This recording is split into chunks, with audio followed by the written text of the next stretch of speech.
ready? You ready? Are you ready? 3, 2, 1, action.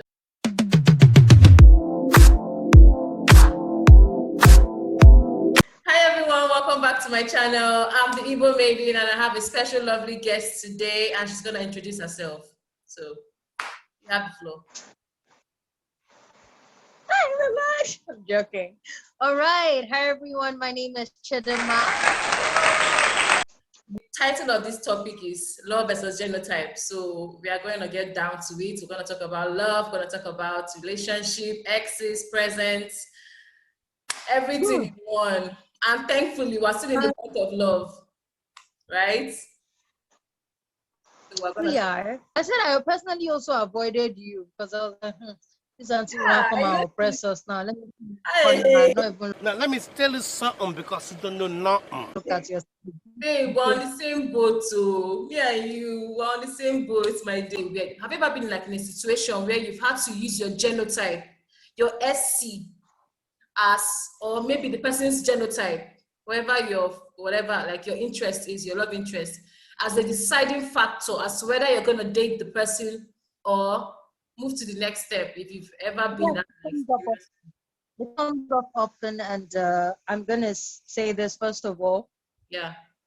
Always ask.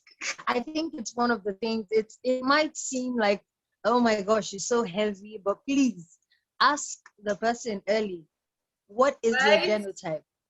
Right. It's very important to ask because it's worse if you guys start really flowing and vibing.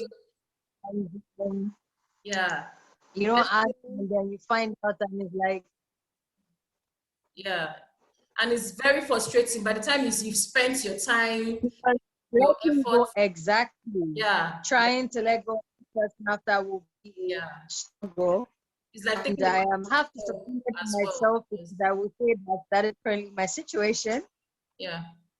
The one time I did not ask and I was just going with the flow, the chill guy. And then I find out and it's like AS. I'm like, wow. Heartbreak. I think it's really interesting that you picked the subject. I have had experience with love and genotype. Yeah. It's first of all, I think that like I said, it's one of the first topics you should have. You should actually speak about this early enough.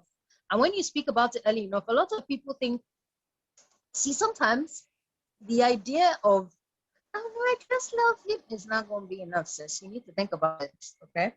Because you need to, love is a decision, right? Yeah. And the person you decide to love has to also decide to love you back enough to want to do the work. Yeah. Okay? Yeah. And I love the fact that he really made efforts. He would research. I'm sure this guy was getting me to go to he would actually attend like seminars and stuff like online. Like he was really present. He was really present in the situation. And you know, that's had me realizing how important it is to have someone who is going to be supportive. Yeah. If you really want to make something work, because sometimes we're just there living our lives. You know, I feel like we separate it. We know that our genotype is our struggle, and then we're also having the struggle of finding the perfect one for us. Yeah. But the truth is that they have to go hand in hand because this has become your lifestyle. This is you. This is you. Yeah. It's a part of you. And truly, if you are really going to be happy with someone, like have an actual partner forever, you have to know how to bring them in. You have to know how to express this part of you that you don't always want to share. Yeah. If I meet you and I like you, I would ask you, like, I don't care if it's a first date or like it's like a chance encounter that I see you on the road or see you somewhere or I meet you through somebody. I always bring it up, like, well, I don't make it seem as if no, it's a heavy talk because people always think or have this notion of, oh, if I'm talking about genotype, it means I want to marry you. It means I'm interested in you that far. So a lot of guys shy away from all those kind of questions because they feel it's something that I'm talking to you about it on the first date. Oh my God, the girl is talking about like marriage, about something serious. So how I use, like, I always have my own technique of talking to guys about it. I always talk about, oh, your lifestyle, what you like, this and that. Then I kind of stylishly play the whole genotype card. I just, oh, like, you look very strong, you look very healthy. Your lifestyle, you must be AA. You get, just kind of in a funny way. Then if the person talks about it and tells me the genotype, and I'm like, oh, AA, fine. Man, I'm like, thank God. In my mind, I'm like, thank God. But if I know it's AS, and I'm like, hey, I'll be like, no, like, I already, like, Thank you.